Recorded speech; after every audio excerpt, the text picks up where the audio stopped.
Cuidarlo, la verdad es que van a quedar contentos.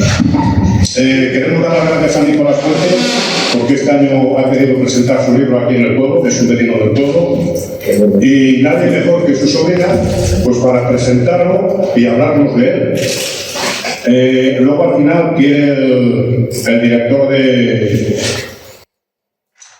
pinturas, asociaciones de pintores de arte y esculturas, quiere dedicar unas palabras cuando finalice Nicolás. Así que muchas gracias. Muchas gracias y...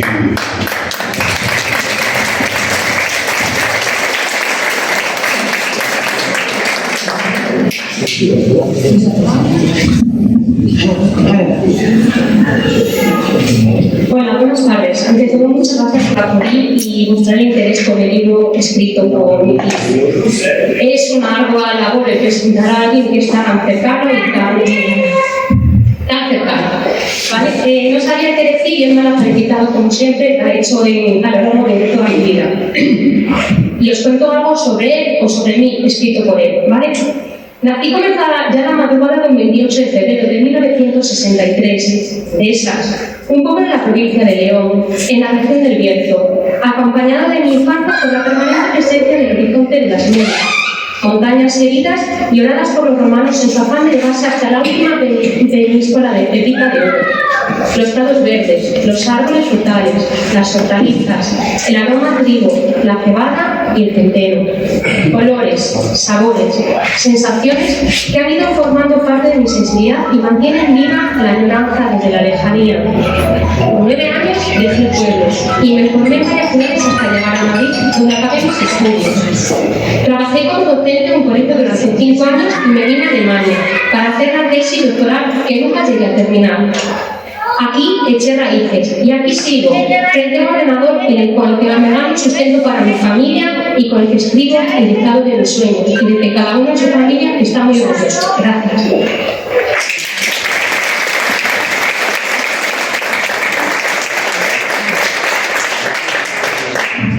Bueno, yo quisiera, en primer lugar, darle las buenas tardes a todos y antes que nada quiero agradeceros de corazón vuestra presencia hoy, porque sé que el tiempo es más bien escaso, el más bien escaso que tenemos, y que decidir dedicar un rato a escuchar hablar de una novela, de una historia nacida del trabajo, de la duda, del silencio y de la palabra, es un gesto de generosidad que valoro muchísimo. Y déjenme, por favor, que les explique algo sobre mi vida con mi propia poesía.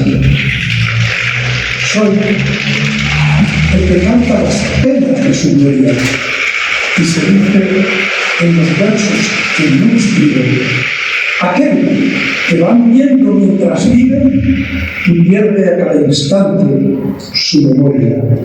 El que girando la vetusta noria arranca del fondo ciego de la aljibe las palabras inertes con que escriben en un papel en pos de la gloria, aquella sombra amarga en el pasado, los labios que besaron tus ausencias, los dedos que rozaron el olvido. Soy quien sembró de rosas tu costado, banquero que pagó tus ausencias y amargamente ya lo envió a mi vida. Pero también soy aquel que le dice a su hijo: aprende matemáticas y no pagues intereses inútiles a los banqueros de los sueños. No lo olvides, nunca lo olvides. El valor de una caricia no cabe en todos los números reales. Estudia las fronteras de los pueblos. Es muy bueno saber por dónde van tus pasos, qué cima está delante de tus ojos o qué barrancos atraviesa en tu camino. Nunca dejes que conviertan tu corazón en un triste mapa. O aquel que le dice a su hija: no lo olvides, amor, nunca lo olvides. Ten tu mano abierta para todos, porque todos vamos de camino. Y a veces necesitamos entrelazar los dedos a otros que nos recuerden la condición de lo que somos, peregrinos a tiendas de la aurora. Si no pagas, no llegarás antes, te lo aseguro. y ya has perdido. No temas, nunca temas andar sola. Al final, cada uno tiene su sendero y nunca podrás andar por el de otros. Y si lo intentas, si te sales a otras sendas, dejarás vacío de pasos y camino, y estás, ya has perdido. También el que se preocupa de este tiempo gris en que vivimos, ando entre los muros rotos de la historia y cascotes desgarrados a las paredes del crepúsculo. Tropiezo en cada paso con los sueños quebrados de la aurora y se embarran mis pies en la sangre del asfalto. Se agarran a mis pantalones mientras camino, brazos arrancados, manos despojadas, besos muertos y aún calientes. Soldados en abrazos estallados. Ya no hay mares para llorar, ni ríos donde lavar las miserias del olvido. Ya no quedan hombres entre los escombros, solo fusiles apoyados en los hombros, balas al acecho de la herida, blasfemias a los dioses escondidos y sonrisas al abrirse paso por el blanco. O la persona que se siente unida a su madre y dice: tus manos hornean la vida que emana de ti a borbotones.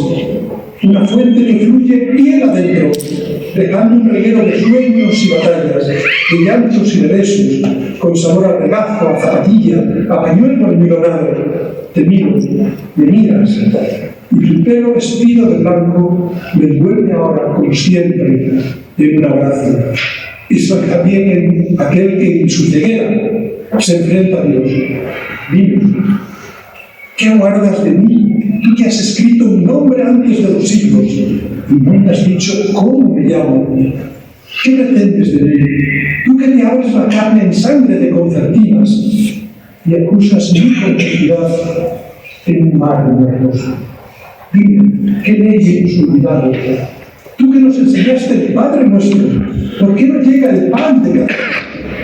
Y tu reino se vislumbra en el camino.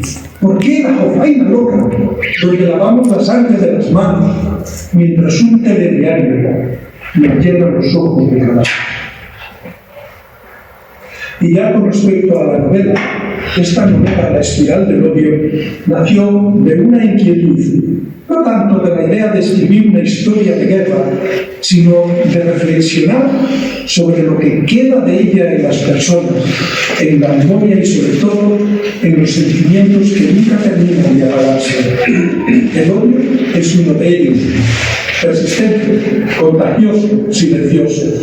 A veces se disfraza de justicia, otras de memoria, otras simplemente de necesidad de reparación, pero siempre de caídas. Y de ahí el título, La espiral del odio. Porque el odio nunca se detiene solo, siempre necesita una conciencia que lo rompa. La novela se desarrolla en dos tiempos. Por un lado, tenemos la voz de un sacerdote anciano que en 1998, desde una residencia, decide escribir una especie de testamento moral. Ha vivido mucho, ha visto demasiado y arrastra un problema, un secreto que lo atormenta. En su ancianidad siente la necesidad de confesar, de poner por escrito una historia que le persigue desde la guerra civil. Una historia que él mismo presenció y que marcó su fe, su conciencia y su manera de entender la justicia. A través de su escritura se abre el relato principal, el de Sebastián, un joven campesino que, arrancado de su hogar, es enviado al frente en 1938. En torno a él, la novela construye una galería de personajes que representan a toda una generación: sus padres, su novia, sus compañeros de armas, los mandos militares y, sobre todo, ese sistema de valores que se va resquebrajando cuando la violencia se hace norma. La espiral del odio no es una novela bélica. No le interesan para nada las estrategias militares ni los grandes nombres de la historia. Le interesa lo que la guerra hace en el interior de los hombres. Le interesa el miedo, la humillación, el rencor, la culpa y ese hilo tan fino que separa la justicia del odio. Y le interesa también el perdón, porque la gran pregunta de esta historia es esa: ¿es posible perdonar sin justicia? ¿O hacer justicia sin destruirnos por dentro? Cuando empecé a escribirla me di cuenta de que no quería contar una historia sobre buenos y malos, sobre vencedores y vencidos. Eso ya lo hace la historia oficial, por cierto, bastante mal. Yo quería mirar a los ojos de los personajes que sufren las consecuencias. Quería mirar a quienes cargan con las culpas ajenas, a quienes viven entre el deber y la conciencia, a quienes aman y odian al mismo tiempo, porque el ser humano no es nunca uno solo, es una mezcla de heridas y contradicciones. Así nace Sebastián, un muchacho que se va a la guerra sin saber ni por qué ni para qué. Nace en ese tiempo de gente que nunca tuvo voz en los libros de historia, los anónimos, los que solo querían volver a casa, los que soñaban con una novia, con un trozo de pan, con un poco de dignidad. Su madre, Manuela, es el otro pilar de esta historia, una mujer sencilla, creyente, trabajadora, que se aferra a la fe como única defensa frente a la barbarie. En ella está el alma moral de Manuela, la madre que teme, que reza, que espera, que encarna la resistencia silenciosa de las mujeres durante la guerra. Y luego está el sacerdote narrador que fue testigo de todo aquello y que lleva décadas preguntándose si el perdón basta, si la misericordia puede redimir el horror o si la justicia humana sin compasión no es otra forma de crueldad. Él mismo lo dice en uno de los fragmentos: el perdón sin justicia revela debilidad, pero la justicia sin perdón representa una fuerza inhumana. En el fondo, ese dilema atraviesa toda la novela, y si me permitís decirlo, también es el dilema que atraviesa nuestra sociedad. Seguimos luchando por entender cómo vivir con el pasado sin repetirlo, cómo mirar atrás sin volver a odiar. Y son muchos los que no nos dejan sobrevolar estos extremos. No os voy a contar el final, por supuesto, pero sí puedo deciros que la historia es una larga confesión. Una confesión que mezcla culpa, redención y memoria. Una historia donde los personajes, cada uno desde su pequeño rincón, se enfrenta a las consecuencias de sus actos, aunque las causas sean siempre más grandes que ellos. Escribir La espiral del odio fue en cierto modo una manera de dialogar con nuestra propia historia reciente, pero sin caer en el panfletario ni en lo político. Mi interés no estaba en juzgar a nadie, sino en comprender cómo una sociedad entera puede envenenarse poco a poco por el odio, cómo un país puede romperse por dentro, cómo las ideas, cuando dejan de tener rostro y mano, se convierten en armas.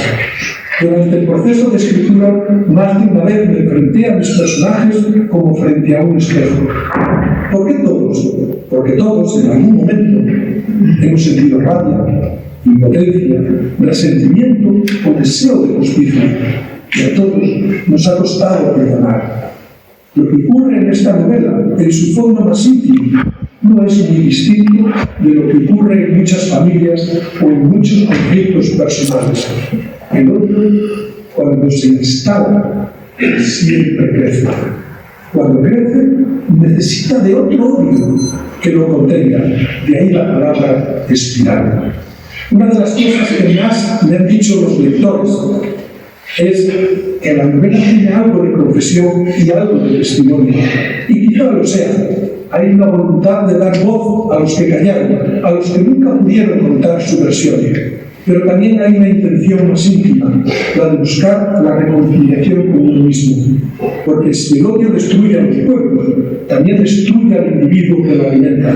Y solo cuando alguien, como este sacerdote narrador, decide contarlo todo, sin adornos, sin excusas, sin miedo, puede comenzar. La paz interior, que es la más difícil de alcanzar.